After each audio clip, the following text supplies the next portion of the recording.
sources. Let's start with Ty Lawson. Suspicion of driving under the influence very early this morning, about 2:30 in the morning in L.A. What does his future hold now? Does he have a future in the NBA? And what does that do to what the Nuggets can get for him if they do still try to trade him? Well, to be truthful, and whenever anybody says to be truthful or honestly, they're not going to be honest with you or truthful. Let me just tell you, he and I were talking before the show went on. I don't think you can get anything for him now. I mean, it's going to be is tough. there a team out there that really will pay a guy that's making $13 million to come in and be a complete idiot? And the one thing you left out, and we've got a lot to talk about him in regard to this. He had a camp going on that started today or yesterday, and his people put out that due to travel difficulties, he wouldn't be able to attend his own camp. This is a camp for his kids. Name on it. Yeah, camp for kids. And rather than say we're going to give all the money back, we're going to refund your money, or we're bringing in, when you do it that case, you'd say we're going to bring in Jameer Nelson. We're going to bring in Chauncey Billups. We're going to actually make it worth your while and make it an even better camp. No, we're really sorry. Yeah, he won't be able to be at the camp, but we're going to have a few slugs, probably friends of his or something, that guys that nobody ever heard of, conduct the camp. I've never been into any of those camps, so I don't know whether they're any good. Anyway, yeah. I know that when Chauncey did them, and when he still does them, he shows very up. Intensive, and he brings in a lot of really good people. Right. I'm sure part of it was Ty Lawson can't bring anybody in. Who's he got that's a friend who would come out and hang out? Maybe some other Carolina guys. I don't know. I'm just wondering where all of his friends are. I'm wondering where his family is, where his agent is. He obviously has a problem. Obviously, this is the second DUI since January, the third DUI going back to college, plus all these other instances of not showing up when he's supposed to show up. That's classic, though, with somebody with this problem. And he screwed himself, and he has screwed the Nuggets now, hasn't he? Yeah, I heard Scott Hastings, and I said, not defending him, but saying that he hoped that someone in Ty Lawson's life would step forward and help him. Let's be clear that Ty Lawson's parents are really good people. I've met them.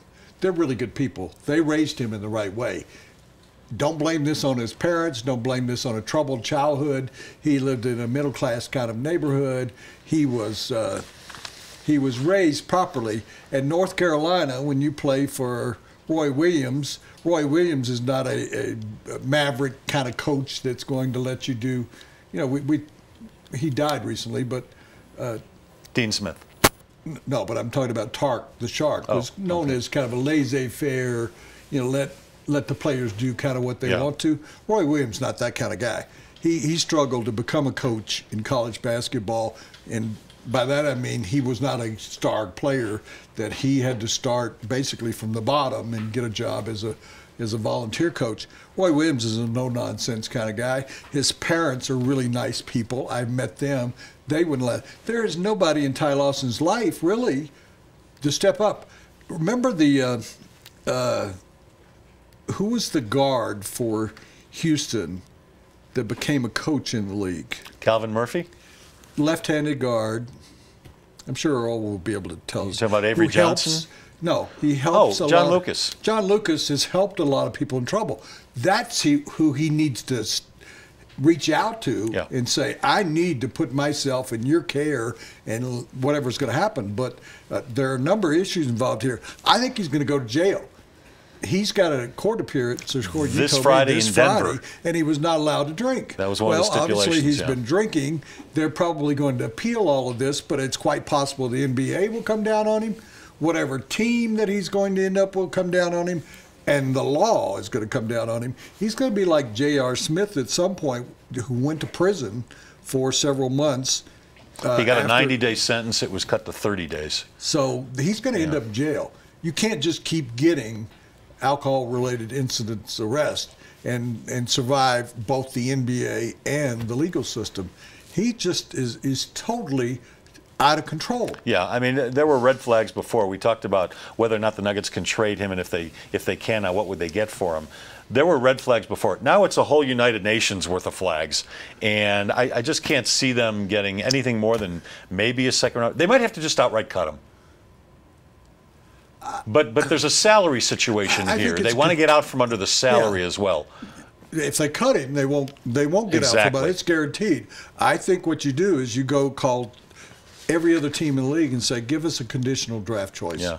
Depending on how he turns out. Second round pick. We'll take a second round pick. In 2017. Yeah.